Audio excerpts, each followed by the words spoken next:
Are you a podcaster? Maybe you've got that big idea and you're looking for a network to join.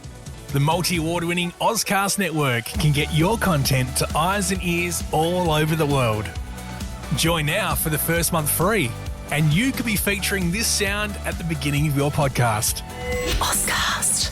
Simply head to ozcastnetwork.com for details. Ozcast. Right, so imagine this. You have a country, right, with over 5 million people using cryptocurrency. But there's almost no regulations in place. Oh, wow. Yeah, it's the reality in Colombia. It's wild, creating a fascinating situation. I bet.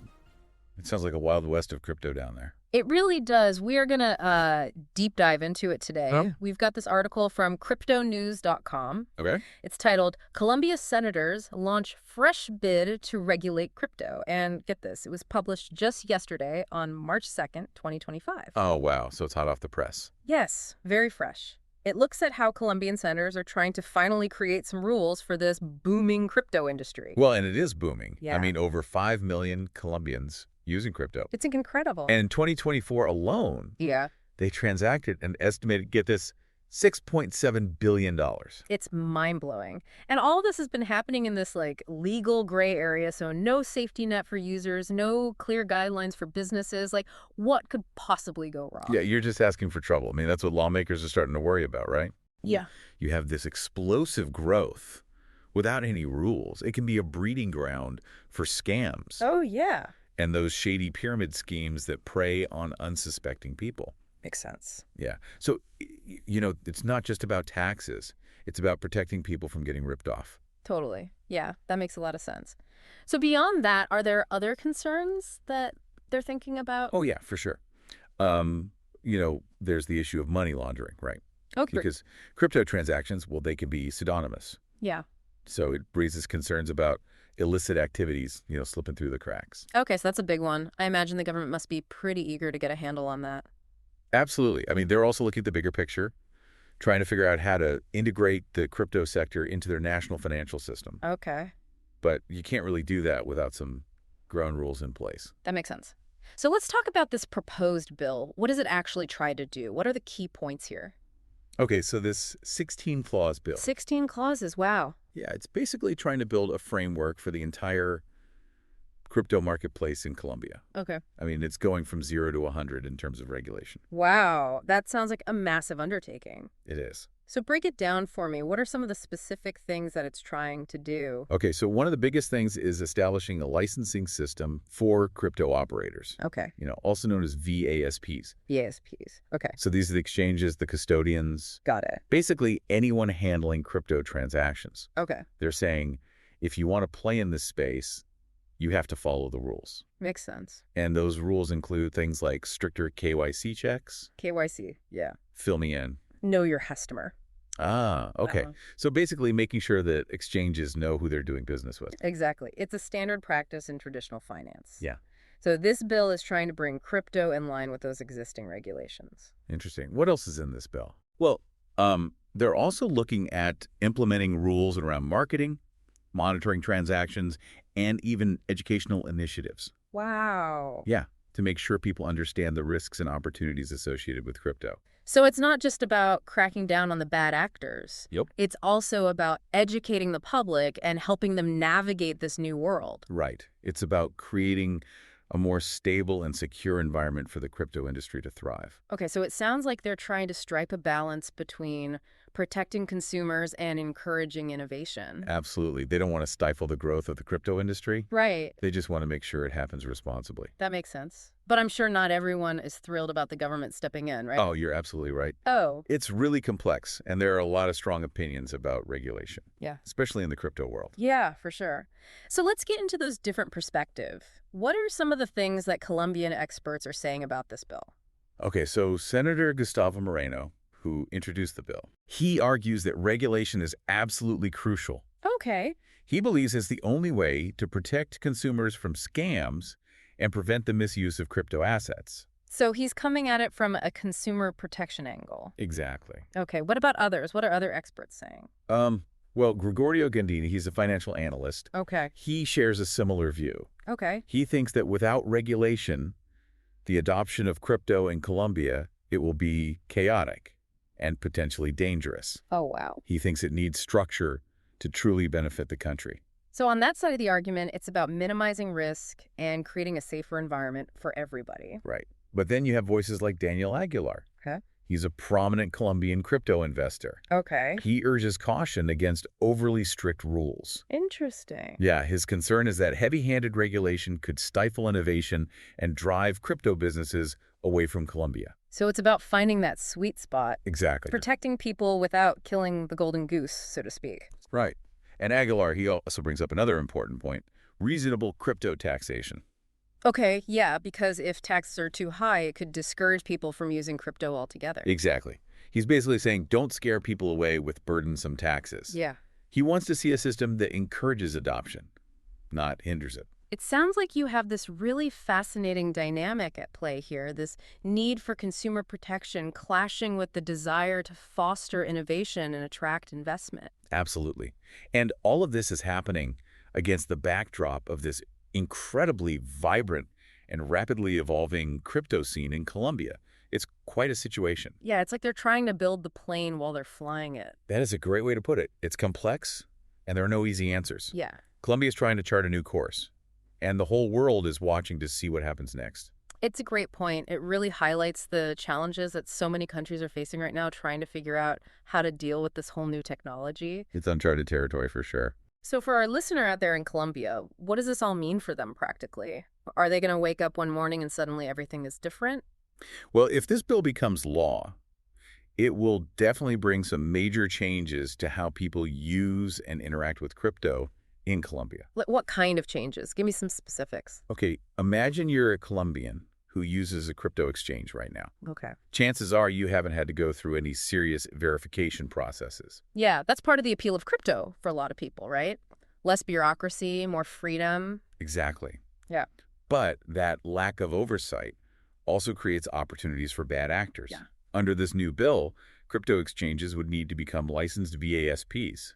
Ah. And that means stricter KYC checks for everyone. So more hoops to jump through, more paperwork, potentially longer wait times. It's possible. Mhm. And that could be a turnoff for some users who value the anonymity that crypto currently offers. But wouldn't it also make people feel more secure knowing that these exchanges are regulated and have to follow certain rules? That's the trade-off, isn't it? Yeah. Increased security and consumer protection, potentially at the cost of some freedom and privacy. Yeah.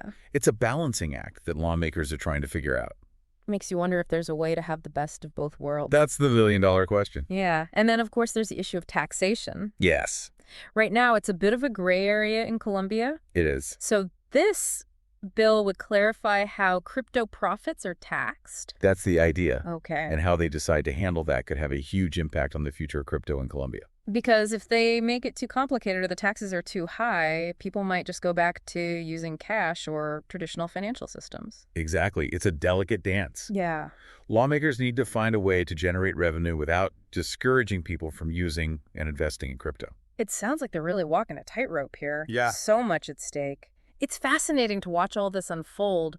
You know, you mentioned earlier that Colombia could become a model for other countries dealing with crypto regulation. Absolutely. The decisions they make here could have ripple effects across the entire global crypto landscape. So if they get it right, other countries might look to them for guidance. It's definitely possible. Wow. They're kind of setting a precedent for how to approach this complex issue. That's pretty amazing when you think about it. A country like Colombia leading the way in shaping the future of crypto on a global scale. It's a testament to the power of innovation and the fact that this technology is truly borderless. Okay. I want to go back to those conflicting viewpoints we talked about earlier. Okay. You have Senator Moreno pushing for regulation, the financial analyst echoing those concerns, and then the investor worried about stifling innovation. Is there any middle ground here? Can they create a regulatory framework that actually satisfies everyone? Well, that's the challenge, isn't it? Yeah. Finding that sweet spot where you're protecting consumers and preventing illicit activities without stifling the growth and innovation that makes crypto so exciting. So maybe there's no one-size-fits-all solution. Probably not. Every country has its own unique circumstances and priorities. Yeah. But what's important is that these conversations are happening, that different perspectives are being considered. Yeah. That's how we're going to figure this out. Because at the end of the day, the goal is to find a way for crypto to coexist within the existing financial system, right? In a way that benefits everyone. Exactly. And that's going to require a lot of collaboration and compromise from all stakeholders. Yeah. Governments, businesses, investors, everyday users. Yeah. We all have a role to play in shaping the future of crypto. Okay, so as Colombia grapples with these challenges, what are some key takeaways for our listener? What should they be paying attention to as this situation unfolds? I think the most important thing to understand is that crypto regulation is coming one way or another. Okay. It's not a matter of if, but when and how. Yeah. And how it's implemented will have a big impact on how we all use and interact with crypto in the future. Exactly. So staying informed about these developments is crucial, whether you're a seasoned crypto investor or just starting out. Understanding the regulatory landscape is essential. What about for folks who aren't in Colombia? Is there anything they can learn from what's happening there? Absolutely. Colombia's experience offers valuable insights into the challenges and opportunities that crypto regulation presents. It's a bit like looking into a crystal ball and seeing a potential future for crypto on a global scale. So we can all learn from their successes and their mistakes. Exactly. By observing how Colombia navigates this process, we can glean valuable lessons about how to balance innovation and security in the crypto space. Because at the end of the day, the goal is to create a system that fosters responsible adoption while still allowing this amazing technology to flourish. Well said. It's an exciting time to be involved in crypto. Who knows what the future holds? I I know, right? Speaking of the future, before we wrap up, I want to go back to something you mentioned earlier about Colombia potentially becoming a model for other countries. Yeah. Yeah, if they can get it right. Could other countries actually look to them for guidance as they try to figure out their own crypto regulations? I mean, it's possible. It's unique what's happening in Colombia because they're essentially building a regulatory framework from scratch for a sector that's already booming. So if they find that balance, right, innovation and consumer protection, Yeah. other countries might want to copy their homework a little bit. Makes sense, yeah. It's like they're pioneers on this frontier of crypto regulation, and everyone's watching to see what they discover. Yeah, big responsibility. Yeah. But also a huge opportunity for Colombia to become a leader in this space if they can create that environment, right? Yeah. That fosters growth and innovation, but also protects consumers. They could attract even more investment and talent. Totally. It's a high-stakes game with potentially huge rewards. I'm definitely going to be following this closely. I bet. All right, so before we let our listener go, I want to leave them with a final thought, something to chew on. What's the one thing you think our listener should be thinking about after this deep dive?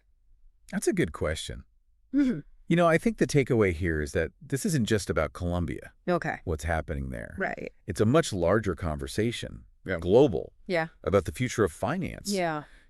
Crypto is challenging those traditional nations of money and value, Yeah. and it's forcing governments and institutions to rethink how they approach regulation. Yeah. So I guess the question for the listener is this. Okay.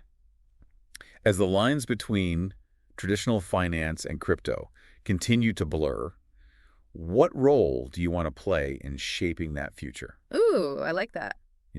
Will you be a passive observer or an active participant?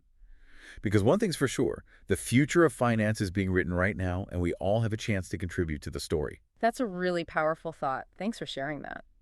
And thanks to you out there for joining us on this deep dive into the fascinating world of Colombian crypto regulation. Yes, thank you. Until next time, stay curious and keep exploring.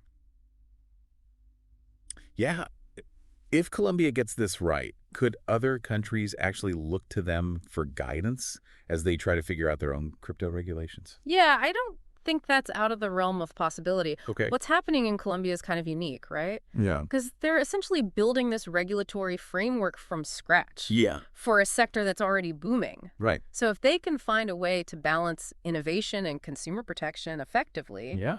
other countries might, be tempted to borrow from their playbook. That's wild. It's like they're pioneers on this frontier of crypto regulation, and everyone's watching to see what they discover. It's a big responsibility, but Yeah. it also presents a huge opportunity for Colombia, Right. to become a leader in this space. Yeah. If they can create a regulatory environment that fosters growth and innovation while also protecting consumers, Yeah. they could attract even more investment and talent to the country. Yeah. It's a high-stakes game with potentially huge rewards. Absolutely. I'm definitely going to be following this story closely. Me too.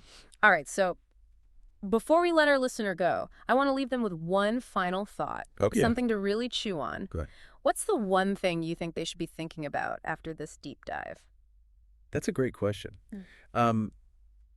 I think the key takeaway here is that this isn't just about Colombia. Okay. What's happening there reflects this much larger global conversation Right. about the future of finance. Yeah.